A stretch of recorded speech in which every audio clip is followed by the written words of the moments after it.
और सवाल मेरे मन में आया जब आपने इस बात का जिक्र किया कि आखिर पेंच कहाँ पर फंसा हुआ है। आपको याद होगा कि कब से अभ्यर्थी जो है वो गुहार लगा रहे। तो सरकार इसलिए तैयार हो रही है कि अगस्त के लास्ट वीक तक जो है अब और जो टीआरई 4.0 है जो वो परीक्षा है, लेकिन ये जो परीक्षा है ये यानी कि टीआरई 4.0 बीपीएससी टीआरई 4.0 को लेकर के क्या कुछ अपडेट है।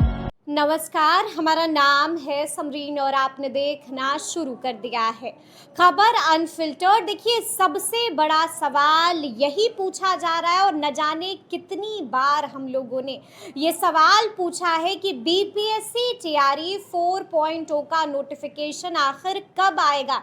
देखिए, आप बखूबी जानते हैं कि अभ्यर्थी कितना परेशान है, बार बार सरकार से गुहार लगा रहे हैं और बार बार यही कह रहे हैं कि हुजूर जल्द से जल्द बीपीएससी टीआरई 4.0 का नोटिफिकेशन जारी कर दीजिए। तो आइए एक बार फिर से हम इसी मुद्दे पर सीधी बातचीत, तो बिल्कुल अनफिल्टर्ड बातचीत जाने माने शिक्षक रमांशु सर से करते हैं। सबसे पहले बहुत शुक्रिया, बहुत बहुत धन्यवाद आपका। धन्यवाद सर। सबसे पहले तो हम आपसे जानना चाहेंगे कि बीपीएससी टीआरई 4.0 को लेकर के क्या कुछ अपडेट है गुरुजी। देखिए, अभी आपने देखा होगा 2 दिन पहले इन्फॉर्मेशन आया जो है एस्टेट के बारे में। तो एस्टेट वाली इन्फॉर्मेशन मैंने आपको दिया था और उसमें मैंने 1-2 बातें सबसे पहले आपने ही कहा और उसके बाद हमने देखा कि हो गया है। हाँ, तो सबसे पहले मैंने इसलिए दिया कि शासन प्रशासन में बहुत सारी चीज़ें होती रहती हैं जो हम लोग को जानकारी मिलती रहती है। तो मुझे इस बात की जानकारी मिली थी कि एस्टेट वाले लड़के कई बार जो है मुख्यमंत्री के पास मिले थे। मुख्यमंत्री को उन्होंने अपनी बातों को अच्छे ढंग से समझाया था। तो जब मुख्यमंत्री ये सारी बातें समझ गए तो उन्होंने कॉल किया था त्यागराजन साहब को और कहा कि क्या ये जो है एस्टेट वाला आ सकता है। तो उन्होंने कहा हाँ। तो उन्होंने कहा कि जितना जल्दी हो सके इसको कर दीजिए। तो ये बात है मान जैसे 11 या 12 यानी तारीख। कि मुख्यमंत्री ने हस्तक्षेप किया जिसके बाद अभ्यर्थियों को गुड न्यूज। नहीं, मुख्यमंत्री का हस्तक्षेप नहीं था इसमें। इसमें शिक्षा मंत्री का था। तो शिक्षा मंत्री ने किया था तो वो काम आसानी से हो गया और उन्होंने कहा कि सर इसमें कोई प्रॉब्लम नहीं है, हम कर सकते हैं। लेकिन जो बीपीएससी टीआरई वाला है, चूँकि ये तो एलिजिबिलिटी टेस्ट है सामान्य, इससे सरकार का कोई ना नुकसान है ना कोई फ़ायदा है और इससे बाकी लोग को मौका भी मिल जाएगा। और फिर चूँकि बच्चे बार बार मिल रहे थे और वो समझा रहे थे बात को तो वो समझ गए। टीआरई वाले जो है ये कई चीज़ों को समझा नहीं पाते हैं और जाते हैं तो वहाँ एग्रेसिव मोड में जाते हैं, इसलिए चीज़ें बार बार बिगड़ जाती हैं। और दूसरी चीज़ और भी है कि जो टीआरई के बच्चे हैं, जब पिछली सरकार ने काम किया था तो देखिए यहाँ पे लोग दबे जुबान में बोल नहीं पाते हैं, लेकिन यहाँ की शासन व्यवस्था नेता कम अधिकारी ज़्यादा चला रहे हैं। पहले भी चला रहे थे, अभी भी चला रहे हैं और वो जो फीडिंग करते हैं उसी के हिसाब से नेता बोलते हैं। तो इसलिए अभी भी सारा चीज़ निर्णय उन्हीं के हाथ में। इसीलिए कहते हैं ना कि प्रभाव जो है नेतृत्व तो हमारा बहुत मजबूत होना चाहिए। जब नीतीश जी स्वस्थ थे तो ये समस्या नहीं थी। नीतीश जी ने कह दिया कि 2+2=5 तो इनको मानना है 2+5। अभी क्या होता है कि कोई समस्या आती है तो नेता जो है जाके अधिकारियों से पूछते हैं और वो अधिकारियों के आसपास के जो 6-7 लोगों की लॉबी है वो समझा देंगे कि क से खरगोश होता है तो मान लेंगे क से खरगोश होता है, क से कबूतर नहीं होता है। तो ये चली रही है व्यवस्था। तो अब एस्टेट शिक्षा मंत्री के हाथ में था, शिक्षा विभाग के हाथ में था, हो गया। लेकिन ये जो परीक्षा है ये यानी कि टीआरई 4.0 नहीं, टीआरई 4 नहीं है, एस्टेट। अच्छा, हाँ। और जो टीआरई 4.0 है हाँ, ये वाली वो जो जो परीक्षा है है, वो हाँ। बीपीएससी के हाथ में है, वो मुख्यमंत्री के हाथ में है, वो वित्त विभाग के हाथ में। उसमें शिक्षा मंत्री का बहुत कुछ नहीं चलता। शिक्षा मंत्री अपनी तरफ से नोटिफिकेशन भेजते हैं, अपनी तरफ से बात को कहते हैं कि अधियाचना भेजना, लेकिन बाकी सारा निर्णय लेना काम उनका है, सामान्य प्रशासन विभाग का है। तो क्या खबर आ रही है गुरुजी, क्या अपडेट है अब इस मैटर में? अब देखिए, जब ये बात हुई है स्टेट वाली बात, तो उसमें एक बात मुझे जानकारी और निकल के आई कि सरकार तैयारी कर रही है कि अगस्त के लास्ट वीक में जो है किसी तरह से ये नोटिफिकेशन निकाला जाए। बीपीएससी टीआरई 4.0 का नोटिफिकेशन अगस्त के लास्ट में ये मतलब जो मेरी जानकारी है वो 70% की जानकारी है कि 70% जो है मोर देन हाफ वाली जानकारी मोर देन हाफ वाली जानकारी है, जिसमें बीपीएससी भी अभी एग्री हो रहा है, सामान्य प्रशासन विभाग भी एग्री हो रहा है और प्लस जो है क्या नाम है शिक्षा विभाग भी एग्री हो रहा है इस बात को लेके कि बीपीएससी टीआरई करा दिया जाए। उसमें 2-3 समस्या आई हुई हैं। 2-3 समस्याओं में क्या है, कुछ सब्जेक्ट के जो है उसमें पोस्ट नहीं जुड़े हुए हैं। उसको जोड़ने के लिए कुछ तकनीक तो हो सकता है कि वो सप्लीमेंट्री में आ जाए। दूसरी एक और प्रॉब्लम क्या आ रही है कि एग्ज़ाम जो है 2 चरणों में होने की बात हो रही है। यानी कि आप कह रहे हैं कि प्री भी होगा और मेंस भी होगा। हाँ, इस पे सरकार पीछे हटने को तैयार नहीं है। इस पे जो है शिक्षा विभाग बीपीएससी पीछे, अभ्यर्थी भी लेकिन डटे हुए हैं गुरुजी। लेकिन बात इसमें क्या है ना कि जो बीपीएससी टीआरई 1, टीआरई 2, टीआरई 3 हुआ था और एक फेज में होने के कारण उसमें घपला बहुत हुआ है। तो जब भी एग्ज़ाम नॉर्मली एक सेट में होता है तो उसमें ऐसा नहीं है कि 2 वाले में भी होता है, इंटरव्यू वाले में भी होता है, लेकिन एक वाले में चूंकि एक ही बार हो जाता है तो चांसेस ज़्यादा होते हैं। ये बाद में इन लोगों को समझ में आने लगा कि क्या क्या हो रहा है। तो बीपीएससी टीआरई 1, टीआरई 2, टीआरई 3 में ये सब हुआ है।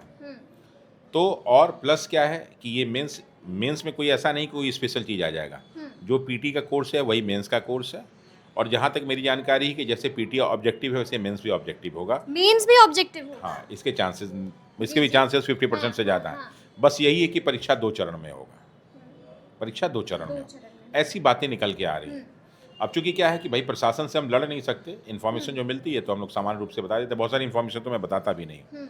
तो सरकार इसलिए तैयार हो रही है कि अगस्त के लास्ट वीक तक जो है अब जो है वैकेंसी और नोटिफिकेशन आ जाए। लेकिन गुरुजी ऐसे में एक और सवाल मेरे मन में आया जब आपने इस बात का जिक्र किया कि आखिर पेंच कहाँ पर फंसा हुआ है।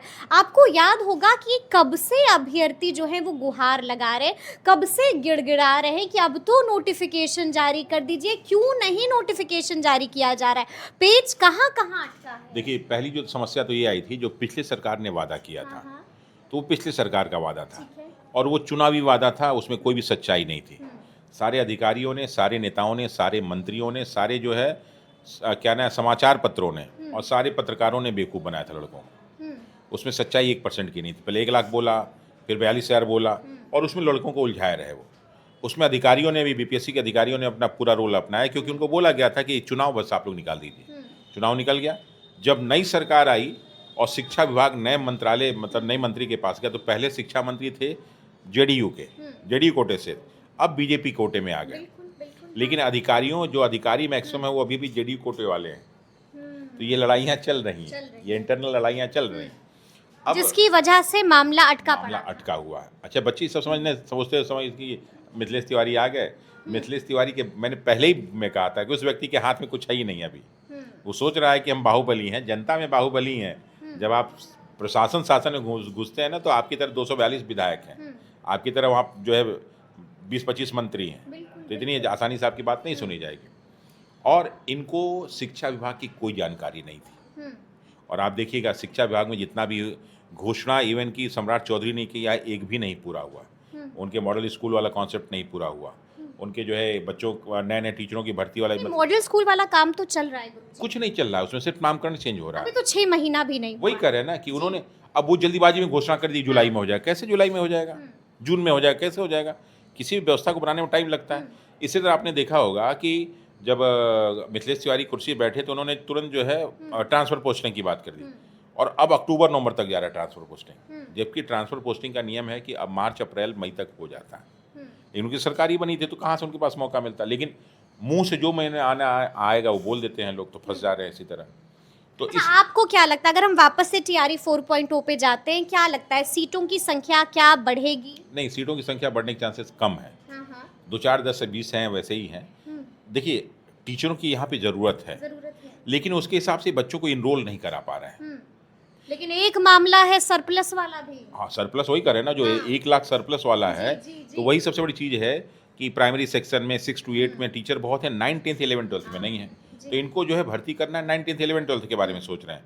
लेकिन उसमें भी अब गार्जियन यहाँ का रिक्शा वाला भी अपने बच्चे को अच्छे स्कूल में पढ़ाना चाहता है, सरकारी स्कूल में नहीं पढ़ाना चाहता है। और सरकारी स्कूल के टीचर भी जो है कामचोरी में नंबर 1 पे हैं, योग्य हैं, लेकिन वो काम नहीं करना चाहते हैं। तो ये एक समस्या है। इस समस्या से अब ये लोग चाह रहे हैं कि हम अच्छी क्वालिटी की शिक्षा भी दे दें, भर्ती भी कर दें, लड़का भी खुश हो जाए। अभ्यर्थी मांग कर रहे हैं कि सीटों की संख्या भी बढ़ाई जाए। सीटों की संख्या जो है 2-4 10 जो है बहुत सारे सब्जेक्ट ऐसे जिसमें सीट है ही नहीं। और चूंकि इनको इसकी जानकारी नहीं थी, जब मंत्री पद पर बैठे हैं और लड़के जाके मिले कि सर ये सीट, ये सब्जेक्ट नहीं है, ये सब्जेक्ट नहीं है, ये सब्जेक्ट नहीं है, तो इसलिए उन सब्जेक्टों की सीट शामिल करने की बात हो रही है। वो भी लेकिन लिमिट है। भाई आप सब्जेक्ट किस हिसाब से करोगे? उस हिसाब से बच्चे होंगे तब तो। आपके यहाँ बच्चे हैं ही नहीं तो कैसे आप सीट कर लोगे? तो ये समस्या आ रही है। लेकिन मुझे जहाँ तक लग रहा है, मेरी जो जानकारी फिलहाल मिल रही है कि अगस्त के लास्ट वीक तक ये लोग नोटिफिकेशन ला सकते हैं। यानी कि अगस्त के लास्ट वीक तक अभ्यर्थियों को गुड न्यूज़ मिल सकती है। मैं चाहता हूँ कि मिल जाए। आप चाहते हैं कि मिल जाए, तो अब देखना होगा कि आगे आगे क्या कुछ होता है। लेकिन हमने आपको बताया है कि आखिर क्या अपडेट है बीपीएससी टीआरई 4.0 को लेकर के। तो फिर ये पूरी चर्चा, पूरी बातचीत और पूरा वीडियो आपको कैसा लगा है, कमेंट करके हमें ज़रूर बताइएगा। तो ऐसे तमाम अपडेट्स के लिए बिल्कुल ऐसे ही हमारे साथ बने रहिएगा और देखते रहिएगा खबर अनफिल्टर्ड। यदि अब तक आपने हमारे चैनल को सब्सक्राइब नहीं किया है तो फिर झटपट कर लीजिएगा और फेसबुक पर भी हमें फॉलो करना हरगिज़ नहीं भूलिएगा। बहुत शुक्रिया आपका।